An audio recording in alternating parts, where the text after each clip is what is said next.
자, 오늘부터 확률의 뜻과 성질 들어가는데 첫 번째로 시행과 사건입니다. 이 단원에서는 그 용어의 정의를 여러분이 외워야 돼요. 물론 단순히 외우는 게 아니라 그 의미를 정확히 파악을 하면서 외워야 됩니다. 세 가지 용어가 나오는데 이 시행이라는 거 있고 표본 공간, 사건 뭐 이런 게 있습니다. 자, 시행이라는 것은 같은 조건에서 반복할 수 있는 실험이나 관찰이다. 예를 들면 주사위 던지기나 뭐 동전 던지기, 그다음에 뭐 윷놀이에서 윷을 던지는 거, 뭐 이런 것들이 다 시행입니다. 그리고 뭐 우리 학원 앞을 지나가는 사람이 남자냐 여자냐 이걸 이제 관찰하는 것도 하나의 시행이 될 수가 있어요. 그 결과가 구분돼서 나오는 것은 다 시행입니다. 그 시행의 결과가 바로 사건이에요. 여기서는 지금 표본 공간의 부분 집합이라고 그랬는데 시행의 결과로 나오는 것을 우리가 사건이라고 부릅니다. 예를 들어 가지고 주사위를 던진다 그러면 1에서부터 6까지의 자연수 중에서 어느 하나가 나오죠. 그 각각이 다 사건입니다. 또 주사위를 던졌을 때 짝수가 나오냐 홀수가 나오냐 이렇게 기준을 삼을 수 있죠. 짝수가 나오는 사건, 홀수가 나오는 사건, 각각 사건입니다. 그것들을 다 모아놓은 것이 표본 공간이에요. 어떤 시행에서 일어날 수 있는 모든 가능한 결과 전체의 집합. 그래서 1에서부터 6까지 자연수가 나오는 거 다 모아놓은 거, 아니면 뭐 짝수, 홀수 이렇게 만약에 우리가 기준을 잡았다 그러면 짝수 나오는 거, 홀수 나오는 거 다 모아놓은 게 표본 공간인 거죠. 동전 던지면 뭐 앞면 아니면 뒷면, 이거 다 모아놓은 것이 표본 공간이다. 사건의 집합입니다. 그래서 여기서 사건을 표본 공간의 부분 집합이라고 한 거예요. 전체 모아놓은 것 중에서 일부분만을 가리켜 우리가 이제 그 결과를 사건이라고 한다. 이제 그런 거죠. 그래서 시행, 표본 공간, 사건 이런 용어들이 뭘 의미하는가를 정확히 알아야 된다. 자, 특히 사건에 대해서는 그 몇 가지 더 자세한 용어를 정의를 하는데요. 자, 그 아래 정리되어 있는 것입니다. 뭐냐면 근원 사건, 전 사건, 공사건이라는 게 있어요. 자, 근원 사건은 뭐냐? 더 이상 나눌 수 없는 기본적인 사건이다. 예를 들어서 주사위를 던졌을 때 짝수의 눈이 나온다 하는 것은 그 짝수는 2가 나와도 되고 4가 나와도 되고 6이 나와도 되고 하니까 각각의 사건들이 모여서 된 하나의 사건이죠. 짝수의 눈이 나오는 사건이라는 거는. 그러니까 더 쪼갤 수 있는 겁니다. 그런데 2나 4, 뭐 이렇게 하나 딱 나온 사건은 더 이상 쪼갤 수가 없죠. 뭐가 합쳐서 2가 된 게 아니니까. 그래서 그런 거는 우리가 근원 사건이라고 한다. 더 이상 나눌 수 없는 기본적인 사건. 전 사건은 뭐냐? 반드시 일어나는 사건이다. 표본 공간 자신의 집합이라고 했는데 예를 들어서 주사위 던져가지고 1에서부터 6까지 나오는 사건. 그러면 뭐 항상 일어나죠. 뭐 주사위 던져서 자연수가 나오는 사건 항상 일어납니다. 예? 주사위 던져서 뭐 10 이하의 눈이 나오는 사건 이런 거 항상 일어나는 걸 전 사건이라고 그래요. 반드시 일어나는 사건. 그 다 모아놓은 게 이제 표본 공간이라고 할 수 있는 거죠.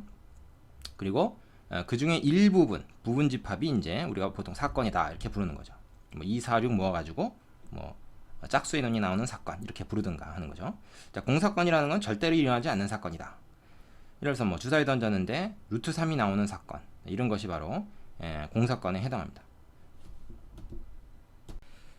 자, 그래서 실제로 우리가 요 그 확률 단원에서는 집합에서 사용했던 그런 그 기호들을 많이 사용을 합니다. 예를 들어서 어떤 그 사건이 딱 일어났다 그러면 그거를 뭐 A나 B 이런 대문자를 가지고 주로 표현해요. 그리고 그 사건을 이루고 있는 근원 사건들 그거를 집합 안에 어떤 원소들로 이렇게 표현을 많이 합니다. 그래서 사실은 집합하고 이 저 확률을 별로 구분하지 않고 생각하는 경우도 있는데 사실은 의미 자체는 조금 다른 거죠. 그래서 공사건을 이렇게 공집합으로 표현하고 전사건을 뭐 전체 집합으로 표현하는 그런 경우도 이제 있습니다. 되시겠죠? 다음으로 가보겠습니다. 자, 두 번째로 나오는 것은 배반사건과 여사건이라는 개념이에요. 어떤 거냐면 두 사건 A, B에 대해서 이가 합사건, 곱사건이라는 게 있습니다. 합사건이라는 건 A 또는 B가 일어난 사건이다. A 사건이 일어나거나 B 사건이 일어나는 것을 합집합을 해놓은 개념입니다. 이것 또는 이거. 그래서 이게 합집합하고 지금 기호가 똑같죠, 그죠? 합사건입니다. 곱사건은 A와 B가 동시에 일어난 사건이다. A라는 집합에도 속하고 B라는 집합에도 속하는 원소들의 집합을 우리가 교집합이라고 하고 이렇게 표현했는데, 확률에서도 A 사건, B 사건이 같이 일어날 때를 우리가 곱사건이라고 합니다. 예를 들어서 그 A라는 사건이 소수가 일어나는 사건이다. 주사위를 던졌을 때 소수의 눈이 나오고, B라고 하는 사건이 주사위를 던졌을 때 만약에 짝수의 눈이 나오는 사건이다 라고 하면은 A와 B의 곱사건은 뭐겠습니까? 그거는 2라는 눈이 나오면 이것도 만족하고 이것도 만족하고, 즉 이거와 이게 동시에 일어나는 상황이 되는 거죠. 짝수이면 소수인 건 얘밖에 없으니까. 그래서 얘가 일어나면 곱사건이 일어난 겁니다. 되겠습니까? 만약에 같은 경우에 합사건은 뭐겠습니까? 소수 또는 짝수니까 2, 3, 5. 요 사건이 바로 A와 B의 합사건인 거예요. 예를 하나 들어보자면 그렇습니다. 이해되시죠? 자, 배반 사건. 배반이라는 것은 뭐 상당히 우리가 잘 쓰는 용어죠. 그가 나를 배반했다. 뭐 이럴 때. 근데 이제 그런 뭐 믿음을 저버린 그런 게 아니고, 여기서는 어떤 의미냐면 A와 B가 동시에 일어나지 않는 사건을 의미한다. 그래서 A와 B의 곱사건이 공사건일 때, 지금 말하자면 교집합이 공집합일 때의 개념이에요. 예를 들어서 짝수가 나오는 거하고 주사위를 던졌을 때 예를 들어 봅시다. 홀수가 나오는 거는 동시에 일어날 수가 없죠. 즉 곱사건이 공사건일 수밖에 없습니다. 왜냐하면 홀수이면서 동시에 짝수인 건 없으니까. 그런데 그런 것을 그래서 홀수가 나오는 사건과 짝수가 나오는 사건은 서로 배반이다.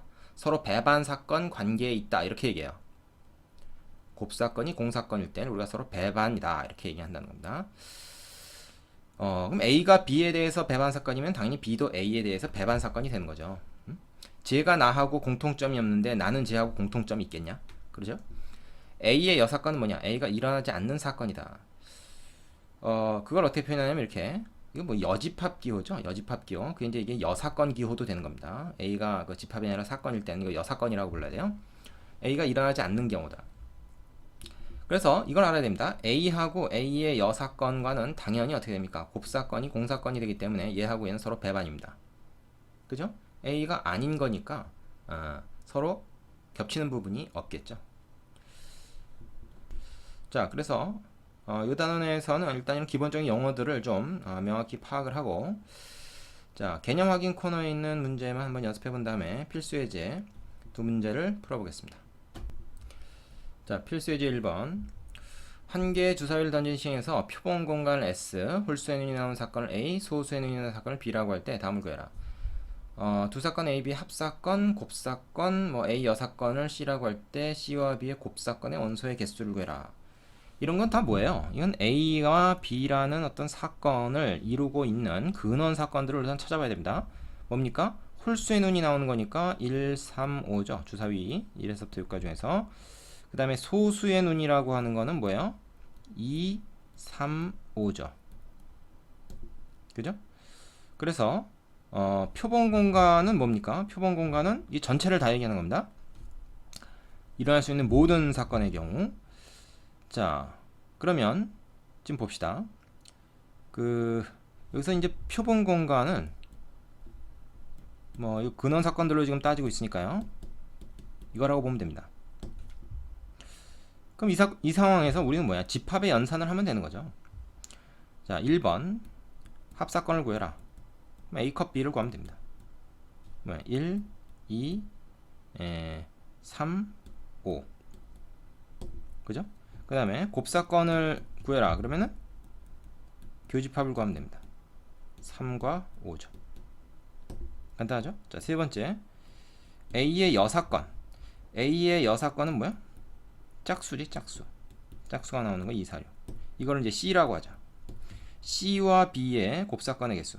자, 이 C하고 B를 보면 공통된 게 하나 있죠. 뭐가 있습니까? 공통된 게 2가 있죠. 2. 그래서 C와 B의 곱사건은 뭐냐 하면 이렇게 됩니다. 원소의 개수는 당연히 한 개죠. 한 개. 그냥 개수로 얘기해야 되니까. 그래서 집합의 연산하고 다르지 않다는 걸 생각하면 쉽게 할 수 있을 겁니다. 유제 해보시고 2번으로 가죠.